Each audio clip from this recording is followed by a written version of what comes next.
के हुँदैछ हौ यो किचनतिर गाइस फोहोर मैला काम गर्छु क्या म यसलाई कराउँदै नै गर्ने हो सक्छु भने चम्ची फ्याल्ने यस्तो धनी भएको हाम्रो घर हेलो एभ्रिवान नमस्ते सेवारो welcome back to my YouTube channel फेरि पनि आइसकेछु म बिना लिम्बू हजुरको सामुन्ने छोटो मिठो भिडियो ब्लग लिएर आई होप तपाईहरु सन्चै हुनुहुन्छ होला म पनि एकदम सन्चै मस्त अनि व्यस्त छु व्यस्त चाहिँ किन भन्नुहुन्छ भने हजुरहरूले अगाडिको हाइलाइट क्लिपबाट थाहा पाइसक्नु भएको छ होला सो हजुरहरू पनि बिजी हुनुहुन्छ होला तै पनि अन्तिसम्म हेरेर सपोर्ट गरिदिनु होला अनि आजको मेरो यो भिडियो क्लिप छ नि जस्ट योदेखि अब आउने नेक्स्ट क्लिप हो त्यो चाहिँ मेरो अस्तिकै यो भन्दा निकै अगाडिको थियो मैले चाहिँ भिडियो चाहिँ ड्राफ्टमा जस्ट ड्राफ्ट भन्दा पनि त्यति बेला यस्तो भएको थियो ठ्याक्क विराटनगरबाट आएको बेलामा चाहिँ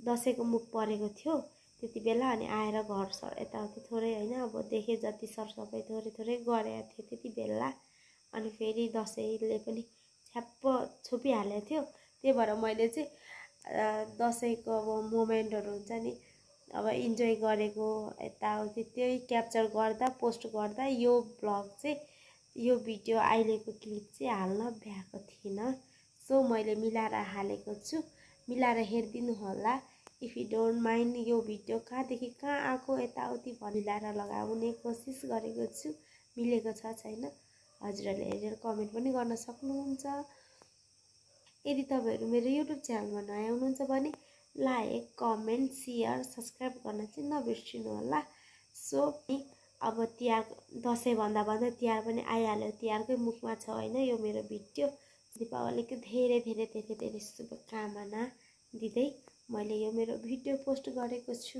हजुरहरूले चाहिँ कन्फ्युज नभई हेरिदिनु होला ल अब चाहिँ ढिला नगरी मेरो भिडियो क्लिप अगाडि बढाउँछु लेट्स सी गाइज हेर्नु न मेरो कचेरा अब मेरो चाहिँ दिन यहाँबाट सुरु हुन्छ है यो अस्ति पूजाको म त नखाने भुटी माम सुटी माम बिहानै हाम्रो बाउ कहाँ हुनुहुन्छ फाइनली मेरो साथीहरूले चाहिँ गोड दिनु भएछ हैन thank you everyone my best friend हरेका भरे बिनाले त यो काम गर्दा मात्रै हेर न चिप्ले धसेको भन्दै भन्छ होला काम सघाएर मेरो साथीहरूले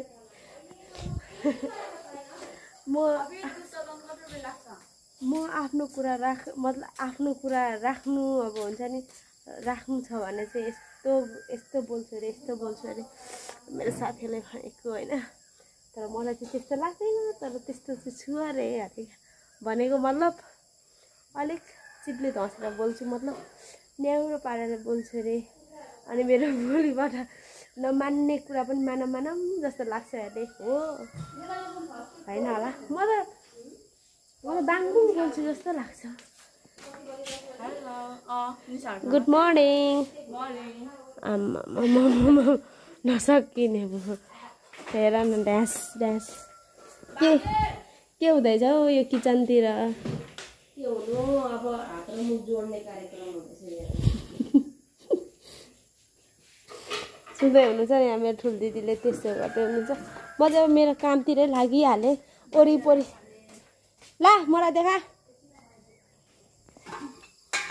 गाइस फोहोर मैला टिप्यो आफ्नो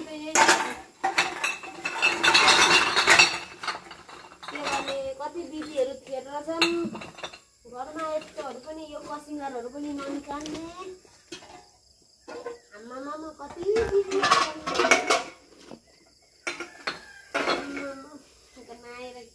दिदी मेरो चाहिँ सरसफाइ अभियान अब के गर्ने सो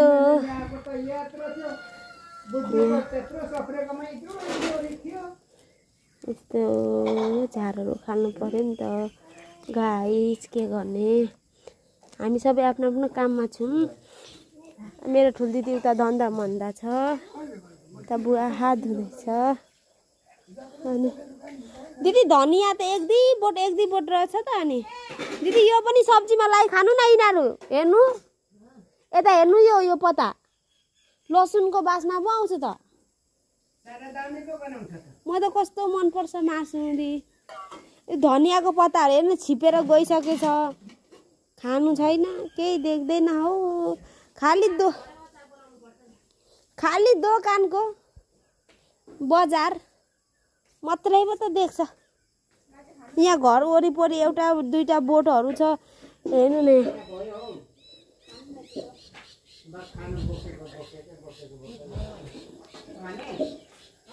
हेर्नु न, मेरो कान्छा दाजु बिमारी हुनु भएर टु मच हाउ मच।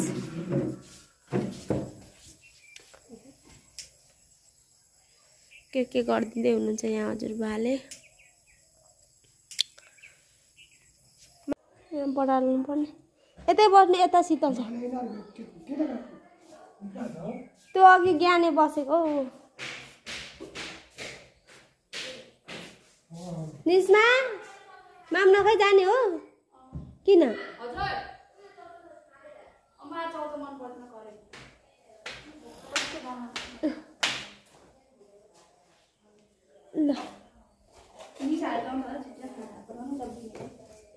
पस्किरहेछु, ल्याइदे ल। त्यही भुइँमा बस्नु भएको? माथि त गरम छ। गरेर दाजुलाई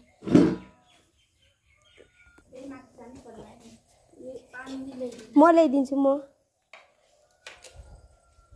त जान, म पानी ल्याइदिन्छु। साइली छोरीले मछली पठाइदिनु भएको थियो, सिद्राको मछली आफै मारेर पिउ। म पानी ल्याइदिइहाल्छु। यो छाता कसको? नुन यहाँ मेरो बुवालाई नुनै पुगेन अरे। बिमारी हुँदा त मुख पनि कति नमिठो हुन्छ है।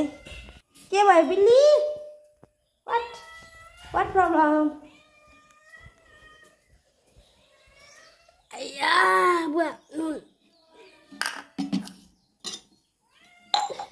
हेर त कस्तो स्पाइसी, एकदम मिठो छ। स्पाइसी त छैन होला। हेर्दा त टेस्टी छ त। अनि सब्जी त ठुली छोरीले पकाइदिएको। कान्छी छोरी र माइली छोरीले त पकाउनु जान्दैन त। ए हो, पिरो ओभर लगाइदियो क्या हो?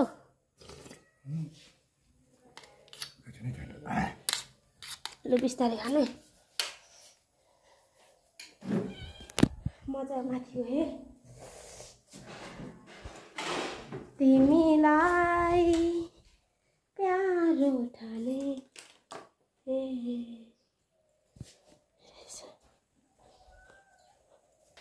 अब यो स्वागत त गर्नै पर्यो नि त। मेरो लागि राखिदिएको रे। अनि तैँले खाँदा अलिअलि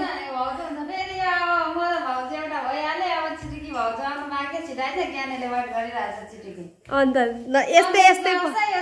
यस्तै कति पाउँछस् चिटिकी, तिम्रो सम्झनामा हारे क्या।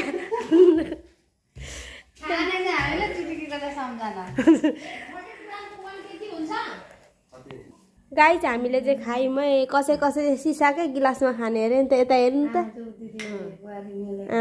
के अरे यसको नाम?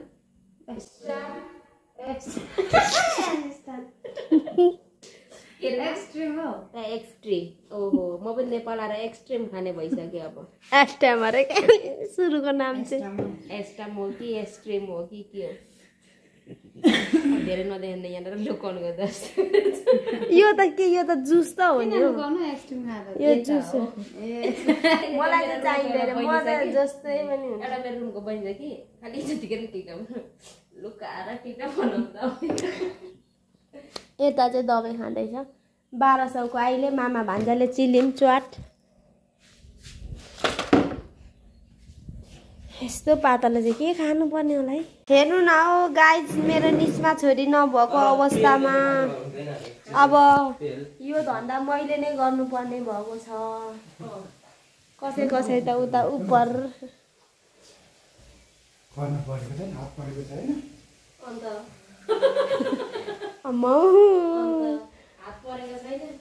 बाउले त गाडी पो गरेर जानुभयो त। अनि मैले गर्नु भनेर मेरो नाम आइसकेपछि गर्नु पर्यो नि। अब यो चाहिँ मेरो दिदीले खोर्सानी सम्झिरहेको थियो अरे होइन गाई, तर यो सब्जी हो। यसको नाम त के पो हो यसको नाम चाहिँ ए बैगुन मलाई खास चाहिँ नामै आउँदैन नि यसको भाइलेसँग भेटमै यहाँ सब्जीहरू पनि हुँदैछ भात पनि बुवालाई चाहिँ अघि खुवाइसकेको होइन यो चाहिँ आलु भुजिरी दिदी अनि आलु भुजिरीमा बेसार लगाइसकेको ए ओके ओके ल अब स्टप एकछिन होइन छिटो च्याट यो मोबाइल राख्ने तरिका चाहिँ ओखै छ अनि अचार चाहिँ के को भन्नुहुन्छ भने यहाँ मेरो छोरीले एउटा कालुङ्गे च्याउ ल्याइदियो अहिले कहाँ पाउँछ हो पाउँदैन नि अब दिदी बहिनी छ्याट्ट अचार बनाइ खाने हो अब त मेरो ब्लग स्टार्ट गर्छु यहाँ मेरो दिदीको मिष्टान्न भोजन योग हुँदैछ मलाई चाहिँ दिदी आइकन त मिष्टान्न भोजन हुँदैछ जस्तै जे भने पनि मजाले बनाउनुहुन्छ चिटी च्याट अब यति चाहिँ भन्नु न कतारबाट मगाएको 40 दिनलाई कुक अब झन्डै यो चाहिँ भनेन चाहिँ अल्छे तिग्रे स्वाद जिउले झन्डै भनेन चाहिँ मेरो दिदी त्यस्तो भन्नु हुँदैन क्या